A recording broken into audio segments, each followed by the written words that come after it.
जिल्हा परिषद निवडणुकीत मुलगा सागर खोत याच्या पराभवानंतर राज्यमंत्री आणि स्वाभिमानी शेतकरी संघटनेचे नेते सदाभाऊ खोत बॅकफूटवर आलेत. भाजपमध्ये जाणार असल्याच्या निव्वळ चर्चा असल्याचं खोत यांनी स्पष्ट केलंय. भाजपसोबत गेलो म्हणून टीका होत असेल तर कित्येक वर्ष भाजपसोबत आहोत तेव्हा टीका का केली नाही असा सवाल त्यांनी उपस्थित केलाय. तसंच राजू शेट्टी आपल्यावरती कधीच नाराज होऊ शकत नाहीत असा दावाही त्यांनी केलाय.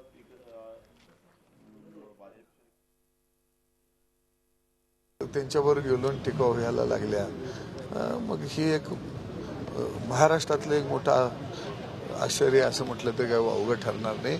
आम्ही निवडणुकीच्या अगोदरही भारतीय जनता पक्षाबरोबर होतो आणि निवडणुकीच्या नंतर तर आमची त्यांच्याबरोबर युतीच होती. त्यामुळं भाजपवर गेल्यामुळं टीका होत आहे जे असे लोक म्हणत आहेत ते बहुतेक करून आमच्याबरोबर नव्हते म्हणून त्यांना आता ते काम करावं लागेल. नाराज ते आहेत असं मी ऐकत आहे काय, परंतु माझ्यावर ते कशाबद्दल नाराज आहेत असं काही मला अजून समजून आलं नाही. स्वाभिमानी शेतकरी संघटनेचे नेते आहेत तेव्हा मी एक त्यांचा लहानसा कार्यकर्ता आहे आणि नेता कधी नाराज नसतो. नेता हा लेकराप्रमाणे कार्यकर्त्यावर प्रेम करत असतो. त्यामुळे ते माझ्यावर लेकराप्रमाणे प्रेम करतात.